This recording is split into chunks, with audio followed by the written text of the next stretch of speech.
থেকে স্বাগত। আজ 10টায় লাইভে আসার কথা ছিল। ব্যক্তিগত একাধিক শারীরিক সমস্যার জন্য ইচ্ছে ছিল কিছুদিন লাইভে না আসার বা কথা না বলার, এই কাজের চাপ থেকে একটু দূরে থাকার। কিন্তু এমন কিছু ঘটনা আজ দিনভর ঘটলো, তার জন্য আজ লাইভে আসা এবং আপনাদের জানানোর চেষ্টা করা যে এক্স্যাক্টলি কী কী হয়েছিল। কেন ইন্ডিপেন্ডেন্টের অফিসে, ইন্ডিপেন্ডেন্টের কলকাতা অফিসে হঠাৎ করে পুলিশ কেন, ত্রিপুরা পুলিশ কেন, ত্রিপুরা পুলিশের বড় টিম কেন, এই রেইডের কি কারণ, তার আইনগত কোনো দিক রয়েছে কিনা বা আছে কিনা, সেটা নিয়ে আজ একটু কথা বলবো। গলার অবস্থা বা শরীরের অবস্থা যেটা খুব বেশিক্ষণ বলতে পারবো না, চিকিৎসকরাও মানা করেছেন। তারপরেও যেহেতু ইন্ডিপেন্ডেন্টের কলকাতা অফিসে ত্রিপুরা পুলিশের একটা টিম রেড করেছে আজ, যদিও সেই রেডের উদ্দেশ্য কী ছিল এনারা প্রকাশ করেননি। এনারা পরবর্তী সময় যখন পাল্টা লিগ্যাল অ্যাকশন নেওয়া শুরু হয়, এনারা রীতিমতো পালিয়ে যান এবং ত্রিপুরা ভবনের যে রুমগুলো ওনাদের জন্য বুক ছিল সেই রুমেও কিন্তু এনারা নেই। এই হচ্ছে ঘটনা, সেই রুমেও এনারা নেই। তো এই টোটাল ব্যাপারটা নিয়েই আজ আমরা একটু লাইভে কথা বলবো। আমরা একটা ছোট্ট প্রশ্ন করতে চাই। মাননীয় মুখ্যমন্ত্রীর স্ত্রী নীতিদেব মহোদয়া একটা সংস্থা চালু করেছেন, চিটফান্ড কোম্পানির মতোই চলছে ত্রিপুরায়, যেটা নিয়ে কেউ কোনোদিন কথা বলেনি, কোনো সংস্থা কথা বলেনি, কোনো ব্যক্তি কথা বলেনি, কোনো রাজনৈতিক দল কথা বলেনি। ইন্ডিপেন্ডেন্ট সবটা জানতো, এতদিন ইন্ডিপেন্ডেন্টও কথা বলেনি। আজ একটু বলবে, পুরোটা বলবে না, 20% বলবে আজ ইন্ডিপেন্ডেন্ট। যেহেতু অনৈতিকভাবে ইন্ডিপেন্ডেন্টের অফিসে যদি কেউ কোনো দাম্ভিক, অহংকারী, অযোগ্য ব্যক্তি মন্ত্রিত্ব পাবার পর ইন্ডিপেন্ডেন্টের অফিসে পুলিশ পাঠিয়ে, ত্রিপুরা পুলিশ পাঠিয়ে নিজের বীরত্ব জাহির করার মধ্য দিয়ে অনেক কিছু প্রমাণ করবে চেষ্টা করতে চান, তাহলে ইন্ডিপেন্ডেন্টের দুটো লাইন বলার আছে। নীতিদেব, আপনি জানেন কত কোটি টাকা কামাচ্ছেন? চ্যালেঞ্জ করছি একেবারে ইন্ডিপেন্ডেন্ট লাইফ থেকে, সৈকত তলাপাত্র দায়িত্ব নিয়ে চ্যালেঞ্জ করছে নীতিদেব, মাননীয় মুখ্যমন্ত্রীর জয়া, কত কোটি কোটি কোটি কোটি কামাচ্ছেন? কেউ জানেন, কেউ জানেন না। তথ্য দিচ্ছি, একেবারে এই স্পেসিফিক যে তথ্যটা দেবো না এখন, এটা নিয়ে যদি কাল মামলা হয় বা এখন মামলা হয়, আমার থেকে সুখী, টিম ইন্ডিপেন্ডেন্ট থেকে সুখী আর কেউ হবে না। এফসিআর এর নাম শুনেছেন? ফরেন থেকে টাকা আসলে যেটার অনুমোদনের প্রয়োজন হয়, এফসিআর শুনেছেন হয়তো, বাবা শুনেননি, যাক আমরা বিতর্কে যাচ্ছি না, শুনে নিন, নামগুলো শুনুন, শিখুন। এফসিআর এর অনুমোদন ছাড়া নীতিদেব, সাম রেড্ডি, আর এর বেশি বলছি না এখন, সাম রেড্ডি কিভাবে পূর্বোদয়ের নামে ফরেন ফান্ডিং রিসিভ করছেন তিনি? মাননীয় মুখ্যমন্ত্রী কি সেগুলো নিয়ে একটু তদন্ত করবেন? বা পুলিশকে বলবেন, যে পুলিশ কলকাতায় এসে ইন্ডিপেন্ডেন্টের অফিসে রেড করে, সেই পুলিশকে এই ব্যাপারটা একটু ঘাটাবে? আমি কিন্তু জানি না। তথ্য দিচ্ছি, এফসিআর এর ফুল ফর্ম কি, তাদের এখতিয়ার কি, তাদের কাজ কি, কিভাবে তারা অনুমোদন দেয়, কিভাবে দেয়, কত টাকার ফরেন ফান্ডিং কোনো সংস্থায় এলে অনুমোদনের প্রয়োজন হয়, মুখ্যমন্ত্রীর স্ত্রীর সংস্থা হলে কেন অনুমোদনের প্রয়োজন হয় না, এগুলো একটু তদন্ত হোক। পূর্বোদয়ার কতগুলো অফিস আছে, আউটলেট খোলা হয়েছে, ওরা নাকি গরিবদের খাবার দেয়, মানুষকে ব্ল্যাকমেল করছে।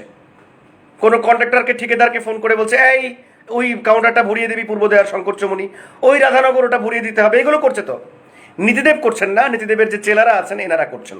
তো সেগুলি নিয়ে কোনো তদন্ত নেই, হয় না। ফরেন ফান্ডিং রিসিভ হচ্ছে ইলিগেলি, কোনো তদন্ত হয় না। ইলেকট্রিক বিল, পূর্বোদয়ার যতগুলো কাউন্টার রয়েছে একটারও ইলেকট্রিক বিল দেওয়া হয়নি খোলার পর থেকে আজ অব্দি, একটারও না। Up to date copy, update copy আমাদের কাছে আছে। কেন? কেন? উত্তর প্রশ্ন করা যায়, উত্তর কিছু নেই। সৈকত তলাপাত্র দায়িত্ব নিয়ে তথ্য দিচ্ছে, এই তথ্যগুলো দিতাম না। আরও এমন হাজারো তথ্য লুকোনো আছে যেগুলো এখনও দেওয়া হচ্ছে না। আর পূর্বোদয়া যে চিটফান্ডের মতো চলছে এবং মাননীয় মুখ্যমন্ত্রী জেনেও চুপ আছেন, কেন আছেন জানি না। আজ দুপুরে ত্রিপুরা পুলিশের এসবি স্পেশাল ব্রাঞ্চের 2জন অফিসার, সিআইডির 1জন অফিসার আর পুলিশের কনস্টেবল 2জন হবে, সেটা আমরা কনফার্ম নই। হঠাৎ করে ইন্ডিপেন্ডেন্টের কলকাতা অফিসে রেড করে ওরা কাকে অ্যারেস্ট করতে এসছেন আমরা জানি না, আমাদের কাছে তথ্য নেই। এবার রেড করার পর ওখানকার ইন্ডিপেন্ডেন্টের অফিসের যে সিকিউরিটি প্রোটোকল থাকে, এনারা ওদের প্রোটেক্ট করেন, বাধা দেন। বাধা দেবার পর এনাদের দাবি, এনারা নোটিশ ইস্যু করতে এসছেন। নোটিশ ইস্যু করার জন্য কলকাতা থেকে 7 জনকে ছুটে আসতে হয়, কলকাতাতে আগরতলা থেকে, সরি এমন জানা নেই। আপনারা জানেন যে ইন্ডিপেন্ডেন্ট মাস 5 আগে 4 মাসের জন্য বন্ধ ছিল। কেন?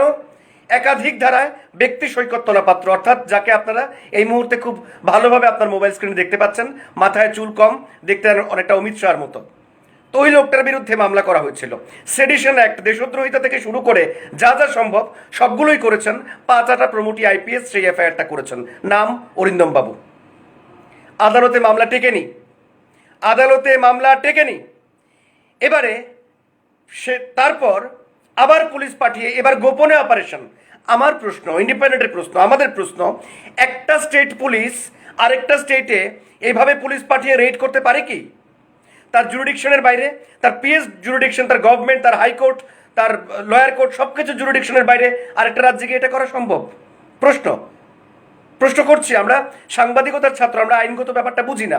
যারা সিনিয়র লয়াররা রয়েছেন এনারা বুঝবেন, যারা আইনজীবী রয়েছেন এনারা বুঝবেন, যারা আইনজ্ঞ এনারা বুঝবেন। আজ হুট করে 8-9 মিলে এসে ইন্ডিপেন্ডেন্টের কলকাতা অফিসে লন্ডভন্ড করার উদ্দেশ্য, এবং প্রথম প্রশ্ন এনাদের এসেই সৈকত তোলাপাত্র কোথায়? আগরতলা নিয়ে যেতে হবে। ওয়াই? কেন এত ভয়? কেন? মুখ্যমন্ত্রী নিজের স্ত্রী এফসিআর এর গাইডলাইন না মেনে ফরেন থেকে টাকা আনিয়ে পূর্বদেয়া চালাচ্ছেন।